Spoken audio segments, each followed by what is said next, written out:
Graça e paz, Igreja do Senhor Jesus, comprada com o sangue precioso vertido na cruz do Calvário. As bênçãos do céu sejam abundantes sobre a sua vida, hoje e sempre, para a glória do Senhor. Amém. Amém. Vamos meditar nesta noite, encontra-se no segundo evangelho, escrito por Marcos, no capítulo de número 5, vou ler o versículo 35 e 36. Esses dois versículos de Marcos, capítulo 5, 35 e 36. Na versão que eu tenho em mãos, essa tradução diz assim, esta passagem. Falava ele ainda quando chegaram alguns da casa do chefe da sinagoga, a quem disseram: tua filha já morreu. Por que ainda incomodas o mestre? Mas Jesus, sem acudir a tais palavras, disse ao chefe da sinagoga: não temas, crê somente.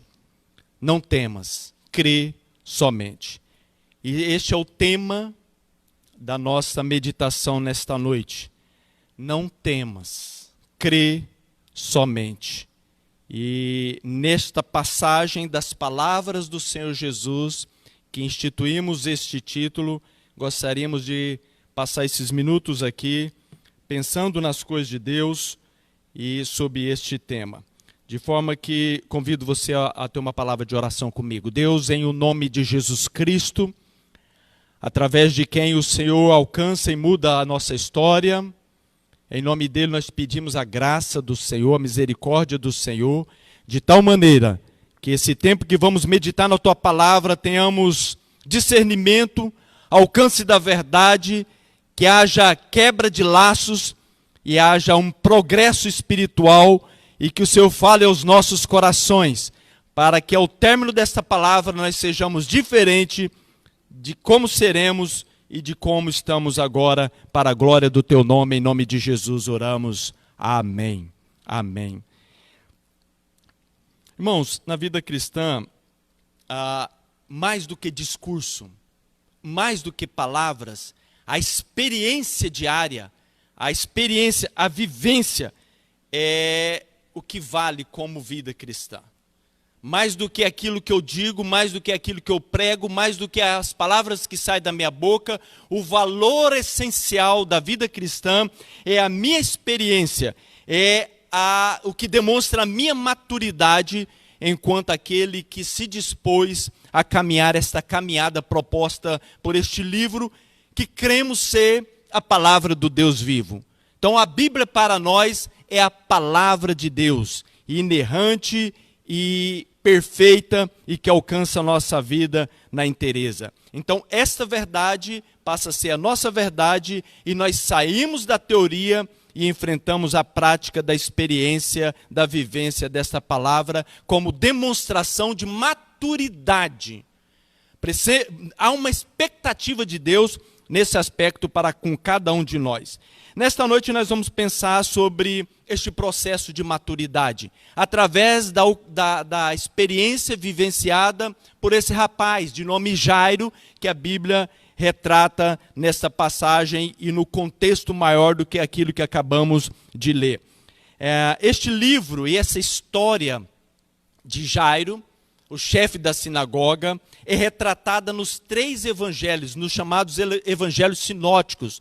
Mateus, Marcos e Lucas retratam este fato, este acontecimento, esse episódio, de forma que evidencia a importância dele para nós. E então, a partir da história deste homem e da experiência dele vivida, nós seremos provocados a pensar em nós outros, na nossa experiência enquanto cristãos, enquanto aqueles que lançam para os céus as suas expectativas e esperam do Senhor a ação e a intervenção do Senhor nas nossas vidas. Portanto, a partir dessa história, que ela entrelaça, ela resbala na história de uma outra pessoa, da chamada mulher que tinha o fluxo de sangue. E então acontece isso, e a partir desse entrelaçamento de histórias, a gente vai trazer para nós aquilo que pode nos ajudar a entender e amadurecer um pouco mais na nossa vida cristã nesta noite. Então, um pai que busca desesperadamente por socorro pela saúde da sua filha, e nessa caminhada ele passa, a história dele se cruza com a história desta mulher. E o que nós podemos aprender então com essa história? Ainda que a minha ênfase não será na mulher do fluxo de sangue. A ênfase eu quero voltar-me para a história de Jairo especificamente. Mas dado o entrelaçamento, faz-se necessário reportar também na história desta mulher. Pois bem, então vamos a um contexto desse texto que acabamos de ler. O contexto é o seguinte: Jesus acabara de desembarcar, estava ainda na praia, ali na beira do mar, fazendo uma recepção, por conta de uma multidão que o cercava e que o recepcionara nesse momento que ele acaba de chegar. E ainda está na areia, e aí chega esse rapaz, de nome Jairo, se prostra e se dobra aos pés de Jesus, ali nas areias da praia, e, segundo Mateus, ele adora Jesus. Ele, segundo Marcos, ele se prostra, e segundo Mateus, ele presta adoração àquele homem que está ali, que acabara de aportar, por nome Jesus, e Jairo vem e se prostra diante dele e o adora. Jairo era o chefe da sinagoga daquela cidade. A sinagoga era equivalente a uma igreja, um lugar de reunião. E Jairo certamente era o responsável, era o presidente daquele lugar. E ele então tinha essa incumbência, não era do grupo religioso como o fariseu, mas tinha a responsabilidade de gerir aquele lugar de encontro para estudo do Velho Testamento, até então, da religião judaica. E ele então representava e ocupava esse papel de eminência naquela cidade, de elevação naquela cidade, em virtude do cargo que ocupa. E ele vem então, se prostra diante de Jesus e faz um pedido. Ele apresenta o seu rogo, ele apresenta a sua necessidade, e ele diz: minha filhinha está à morte, vem, impõe as mãos sobre ela, para que seja salva e viverá. O seu coração é um coração de um pai que está em busca de uma solução, de uma cura, de uma doença que afligia a sua filha. A filha já estava moribunda, ou seja, estava à morte, estava nos seus momentos finais de vida. E ele então na sua casa, lá na sua residência, talvez depois de ter esgotado as suas expectativas de solução para aquela enfermidade que assolava a vida da sua filha, ele então sai em busca de uma solução, de um socorro. E certamente a fama de Jesus já lhe era sabido. E então ele chega e depara com Jesus que acabara de aportar ali nas praias da sua cidade. E então se dá a cena que nós lemos, que eu falei, que ele vem e se prostra diante dos pés daquele homem, Jesus, e presta-lhe culto. E essa sua necessidade leva a isso. E o Senhor Jesus atende o pedido daquele homem. O Senhor Jesus se dispõe a ir com ele até a sua residência. Porque ele diz: venha até a minha casa e cure a minha filha. Venha e ofereça a ela saúde de volta. E aí Jesus se dispõe a ir com ele. E essa expectativa, eu quero crer, que agradou o coração dele, porque apresenta como sendo uma alternativa de solução para o seu problema. E até quero crer que ele deve ter ditado os passos da velocidade com que ele queria que fosse dado para chegar rapidamente até a sua residência e levar ali então aquilo que ele entendia ser a solução do seu problema. Mas, para sua surpresa, Jesus para.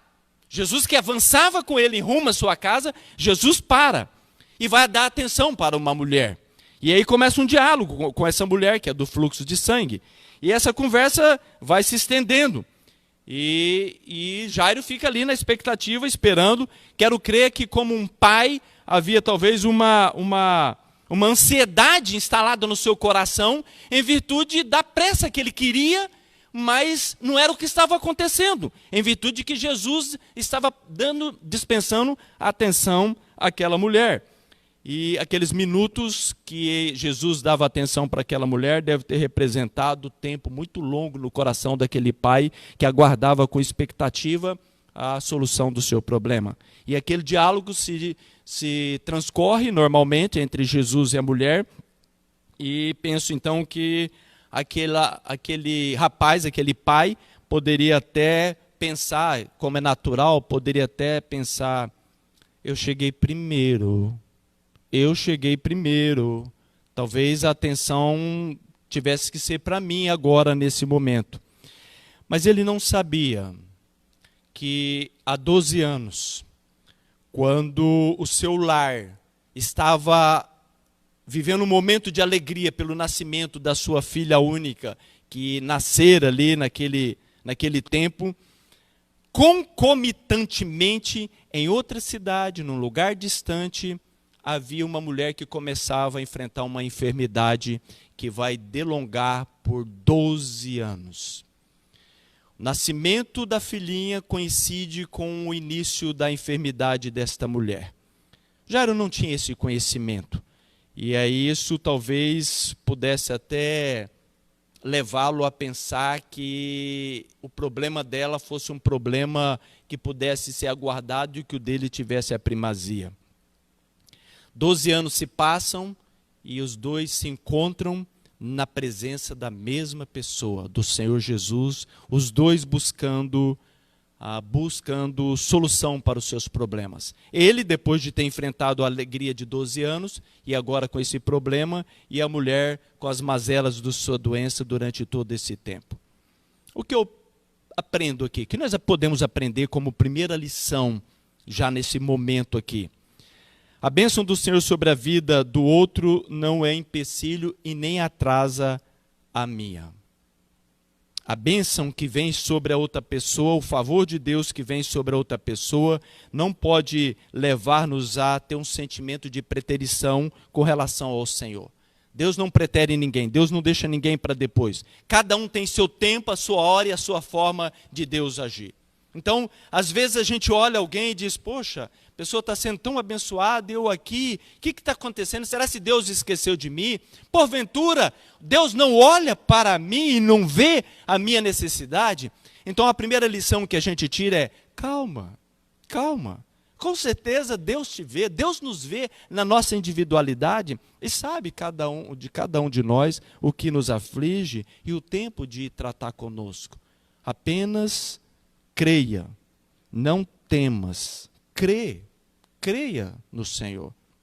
Então nós podemos tirar um primeiro aprendizado aqui, para não gerar no nosso coração qualquer sentimento de comparação daquilo que porventura possa tentar ser uma flecha lançada no coração da gente, na expectativa de que aquela bênção que porventura tenha chegado a alguém, e isso pode estar representando preterição. Deus estaria atrapalhando a bênção que está chegando na minha vida. Eu posso lhe assegurar pela palavra que não é dessa forma que Deus trabalha e que tem o seu tempo e o seu propósito de Deus para você também. Pois bem, entramos no texto que Jesus falava ainda com a mulher e de repente chegam lá da casa de Jairo alguns representantes. Aconteceu um fato que era aquilo que não queria que acontecesse, e aí os representantes vão atrás do pai da criança e chegando se aproximam, e o olhar, a troca de olhar é aquele olhar de denunciar que aquilo que não se esperava que acontecesse, aconteceu. Então trazem a notícia: a tua filha faleceu, Jairo. Aquilo que, ainda que não quiséssemos, mas que estava na iminência de acontecer, ocorreu. E eu quero crer, porque como pai, receber essa notícia o coração de Jairo deve ter sido estremecido ali. Deve ter dado uma moleza nas pernas, aquele tremor, aquela dor, vontade de cair, a tonteira, do impacto da notícia, do fim da vida, da sua filha única, que ele estava buscando alternativa de solução, de cura para sua filha, e que havia até uma disponibilidade do Senhor Jesus ir até a sua casa, mas talvez por uma interrupção atrapalhou o andar, e aí chegou a má notícia que a filha havia falecido. Aquilo que ele não queria, aquilo que ele buscava que não acontecesse, chega a notícia e ele se abate. E esse abatimento é tamanho que chega a estremecer-se, e ele então olha para Jesus, como que esperando uma direção de uma palavra, e é isso que nós lemos. E o Senhor Jesus ainda está conversando com a mulher e olha para ele e emite as palavras que é aquela palavra de contrário àquilo que está instalado. Não temas, crê somente. Não temas, crê somente. Ao conflito que se instala. Um pai que recebe uma notícia de uma verdade que está posta, de uma realidade que ele deixou no seu lar, possivelmente de acontecer, e alguém vem e diz, aconteceu, sua filha faleceu. E ele olha para Jesus, e Jesus diz, não tenha medo, apenas creia.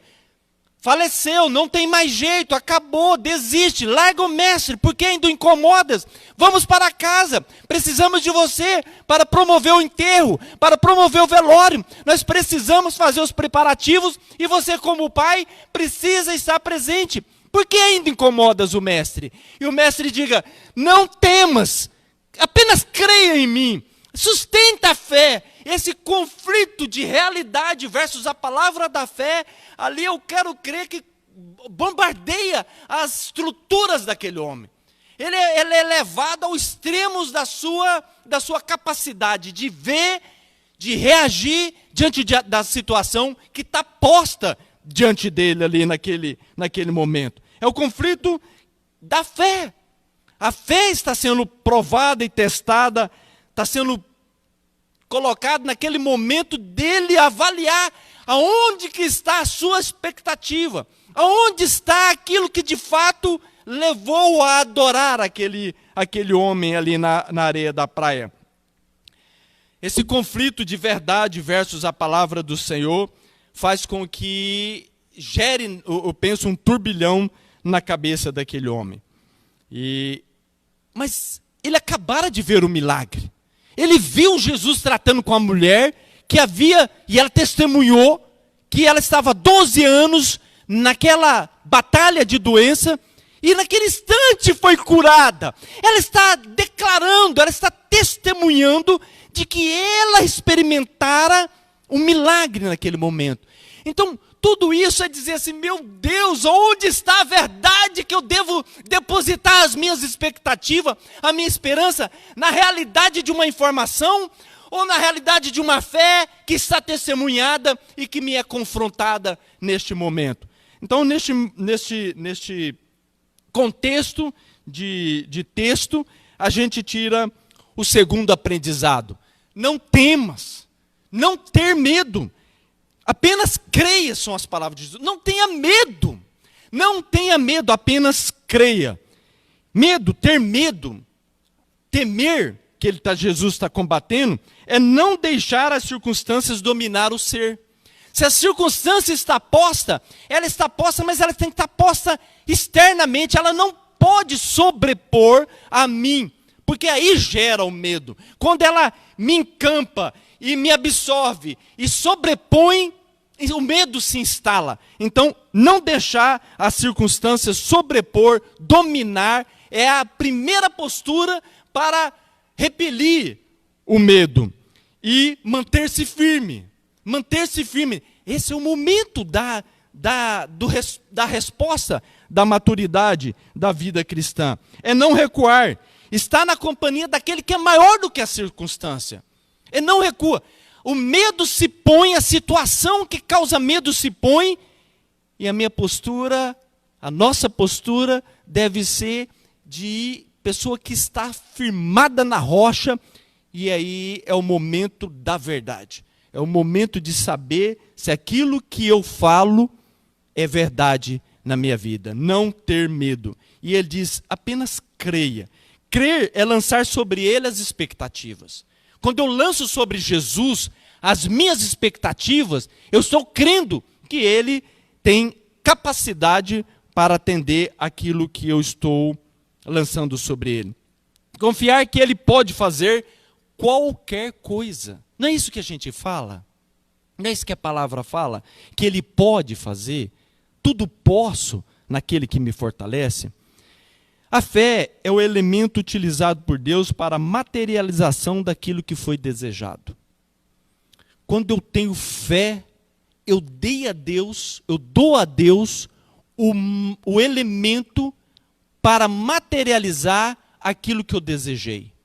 Quando eu exercito a fé, quando eu entro no campo da fé, eu criei, eu outorguei, eu liberei o elemento que Deus vai se utilizar para viabilizar aquilo que eu desejei. O meu desejo é materializado através da fé, que é elemento para a construção da minha expectativa. Então, quando a gente faz esse ambiente, Jesus está dizendo, isso é crer, isso é acreditar. É mais do que saber aquilo que já está posto. Antes daquilo que está posto, eu já criei o ambiente para que aquilo que ainda não está posto venha a ser constituído. E aí aprendemos isso, que precisamos não temer, esperar nele e crer, que é ter a fé, que é o elemento para a constituição, para a materialização daquilo que foi desejado no nosso coração. Pois bem, o quadro está ainda em evolução. O que nós temos? Um rapaz que chega, se prostra, faz um pedido, o pedido é atendido, há uma tentativa de caminhar para a casa dele, é interceptado, a mulher entra na questão e opera um milagre na vida dela. Chegam os lá da casa de Jairo dizendo, acabou, a sua filha morreu. Aí vem a palavra de Jesus que confronta aquela situação, e aí, vencido aquele quadro, o cortejo, aquele grupo de pessoas, continua a caminhar, então, para onde que estavam indo, para a casa de Jairo. Estão indo, então, para a casa, né, da criança, da família de Jairo.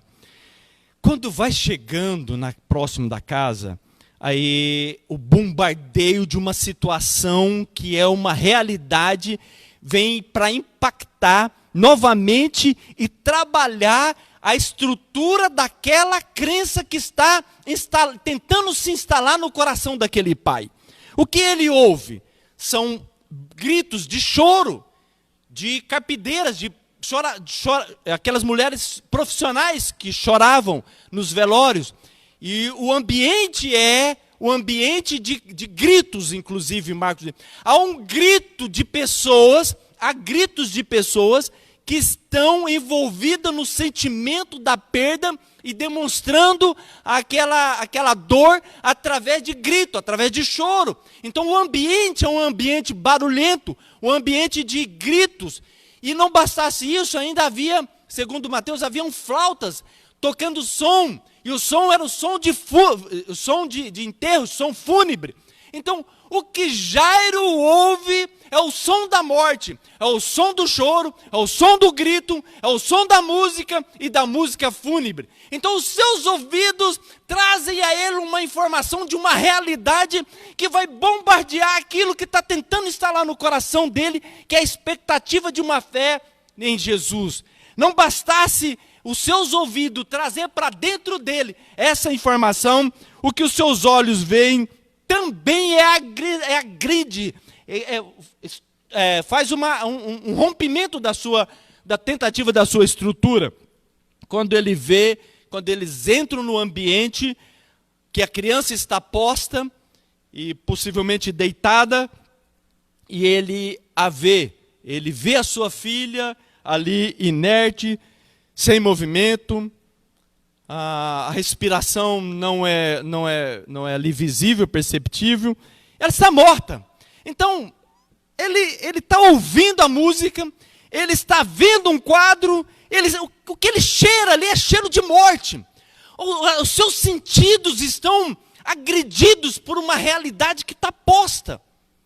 Às vezes a gente está assim também, e ele está nesse quadro que está, e que lhe avassala a sua fé, e aquele conflito que está instalado dentro dele. Onde que está, aonde que eu me agarro nesse momento? Aonde eu me seguro? No quadro que se faz presente com todas as suas evidências, ou na palavra de um homem que eu acabei de adorar ali nas praias da minha cidade? Aonde que eu devo lançar a minha estrutura, a minha confiança, a minha expectativa, a minha fé? Um pai, estamos falando de um pai que perdera a sua filha única e que estava desejoso que isso não acontecesse. Com isso, a gente tira aqui desse quadro, dessa situação que é avassaladora, uma situação triste, uma situação desestruturante, uma situação que vai contra a percepção de uma naturalidade, é que devemos crer no Senhor. Embora as circunstâncias se mostrem adversas, embora as circunstâncias se mostrem contrárias, o quadro que está posto pode se mostrar contrário, mas, meu Deus do céu, isso é a posição da maturidade do cristão. Essa é a demonstração de que aquilo que é palavra na nossa boca é realidade na nossa vida. Os olhos estão vendo, o ouvido está ouvindo, eu estou sentindo o cheiro daquilo, eu estou sentindo, todos os meus sentidos me indicam uma situação, me leva para uma realidade, mas eu continuo crendo no Senhor, sem medo.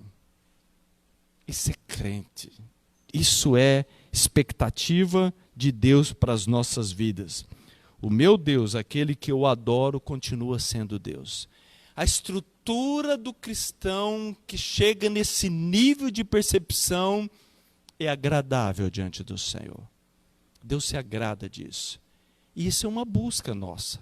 Essa é uma evolução de maturidade cristã que a gente busca alcançar a cada dia. Essa é a nossa expectativa para cada um essa é a expectativa que nós temos de nós e que o Senhor também tem de nós.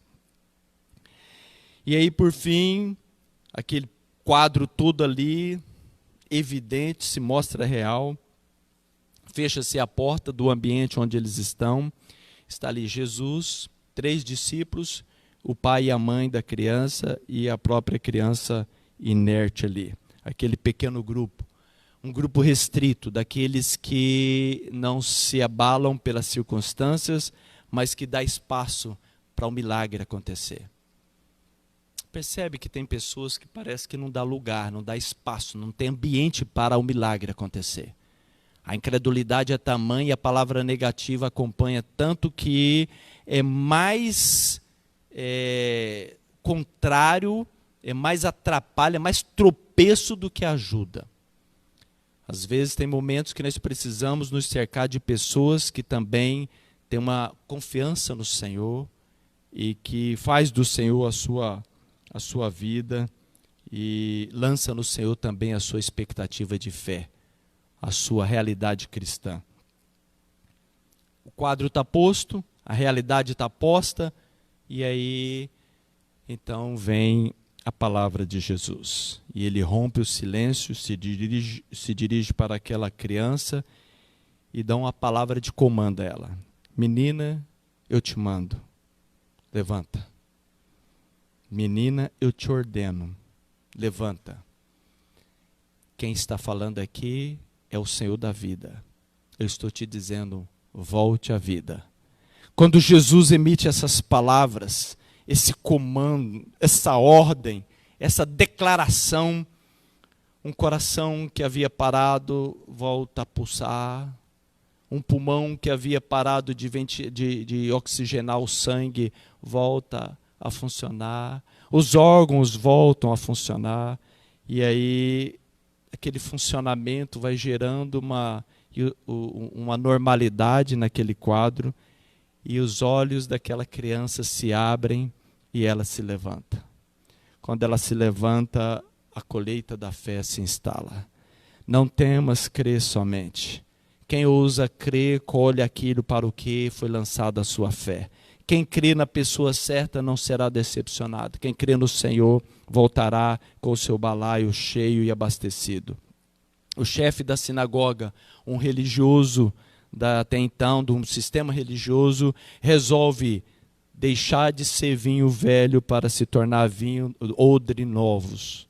Deixa de ser odre velho para se tornar um odre novo, para receber um vinho novo que lhe é derramado da parte do próprio Deus. Uma unção nova vem sobre ele e ele então agora tem um novo entendimento das questões espirituais. Aquele que ele adorara se materializa como um Deus no qual ele ousou depositar a sua fé.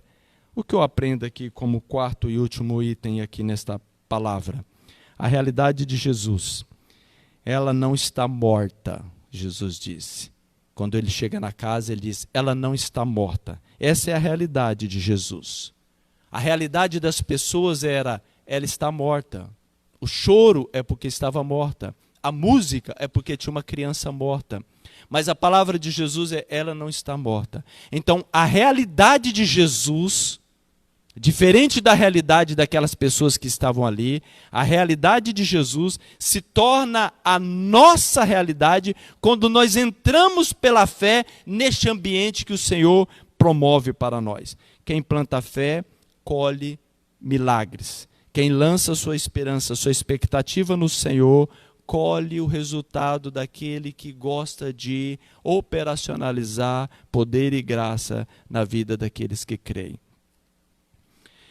Portanto, eu concluo então minha palavra nesta noite repassando esses pontos que acabamos de abordar. É um pai que busca solução, que busca alternativa de saúde para a sua filha e que é interceptado. E a palavra que pode se apresentar naquele momento era: eu cheguei primeiro, mas eu fui interceptado e cortaram a minha fila. Ele aguarda e daqui a pouco recebe a notícia de morte. Chega na casa dele, o que ele vê é realidade de morte. O que ele ouve é realidade de morte. Então, os seus sentidos lhe traz uma informação. Mas a proposta do Senhor Jesus é: não tenha medo, não temas, creia. O crer é o alimento nosso. Se nós não ousarmos crer, a fé é, como eu disse, aquilo que é o subsídio para a construção da minha expectativa, daquilo que eu quero que seja viabilizado. E para que eu entre no ambiente que o Senhor Jesus propõe, o ambiente que o Senhor Jesus estabelece, primeiro, eu não posso ser influenciado pelo ambiente contrário, e eu tenho que regar o meu coração por essa palavra. Eu não posso me intimidar diante da circunstância, porque senão a circunstância me sucumbem, e eu então serei abatido. Mas a palavra de Deus está dizendo, não tenha medo. E ela está dizendo, tenha coragem, portanto, né? Então, é a atitude contrária que eu preciso exercer na minha fé. E a minha fé consiste, então, em crer que aquela proposta do Senhor se viabilizará na minha vida. Irmãos, o que eu quero, sim, que a gente entenda e que eu tenho meditado é uma postura de cristão amadurecido, daqueles que querem ver coisas de Deus acontecer. O que eu tenho desejado é que haja uma atmosfera de quem crê nas coisas de Deus. Porque para que o milagre aconteça, para que a realidade seja transformada na conformidade do bom querer do Senhor, nós precisamos não ter medo e crer no Senhor. Seguir a orientação que ele deu para Jairo. Sabendo que a nossa hora é a hora do Senhor. No clamor e na busca a hora do Senhor se viabiliza na minha vida. Eu preciso crer que as circunstâncias não ditam a minha fé e nem a minha vida. As circunstâncias podem ser visível, vista, sentida, ouvida, mas não olho circunstância, como já dizia a letra da música, mas eu olho para o meu Senhor. É Ele quem muda a circunstância. A circunstância pode estar o caos, o fogo pode estar se alastrando, a água se avolumando, mas eu estou na paz daquele que muda a circunstância. Aliás, a minha circunstância de vida não é a vida quem dita, mas é o meu Senhor, o Senhor da vida, quem dita as circunstâncias que será para a qual a minha vida será conduzida. E quando eu creio nessa forma, eu estou criando o ambiente da atmosfera da ação de Deus. E aí eu tenho a fé, que é o elemento para a viabilização, para a materialização daquela expectativa que está no meu coração. Quando aquela expectativa é alimentada pela fé, eu dei nas mãos do Senhor o elemento suficiente para tornar aquela minha expectativa em realidade. Que Deus nos dê a graça e a sabedoria para a gente viver isso, a maturidade para vivermos isso. Parece palavras, mas essa é a proposta da palavra de Deus. Esse é o desafio do Senhor para nós. É isso que eu desejo que nós vivamos cada dia para a glória do Senhor. Vamos experimentar aquilo que Deus tem para fazer acontecer a partir do momento de postura assumida de conformidade que a Bíblia nos ensina. Amém? Amém. Glória a Deus. Gostaria de orar e aí com isso nós teremos um momento de louvor e fica os avisos para no grupo da igreja, você acompanha lá no grupo de WhatsApp. Em nome de Jesus Cristo, o autor da vida, que caminha contra aquilo que o mundo tem posto como realidade, e é nessa palavra que queremos caminhar. Naquilo que o Senhor de verdade tem para cada um de nós. Não naquilo que os nossos olhos estão vendo, nem naquilo que os nossos ouvidos estão ouvindo, nem naquilo que estamos sentindo até o cheiro e a percepção. Não andamos por vista, mas andamos pela fé naquele que muda a situação, que apaga a força do fogo e traz a calmaria em meio à tempestade, porque Ele é Senhor. Invada o nosso coração com a fé e a esperança da expectativa das coisas do Senhor para a glória do Teu nome. Faça-nos experimentar os milagres do Senhor. Nós queremos ver como Jairo viu aquilo que parecia ser o fim de tudo. Ali estava a morte posta, mas ele colheu o resultado da vida que está na pessoa do Senhor. Vida e vida em abundância. Os favores, a graça, a misericórdia, o livramento, as proezas de Deus, a misericórdia de Deus sobre a tua vida, os milagres de Deus sobre a tua vida, o novo nascimento, o romper de laços, o entender dos milagres e o entender do mistério de Deus, o novo. Por mais que a situação esteja caótica, que seja demonstrada uma circunstância contrária, mas no poder do nome daquele que muda a situação, eu declaro sobre a tua vida a virtude do Senhor, a graça de Deus, para que tenhamos motivos e tenhamos vários testemunhos para compartilhar da bênção, dos milagres, do romper de laços do Senhor na nossa vida, na vida da sua igreja.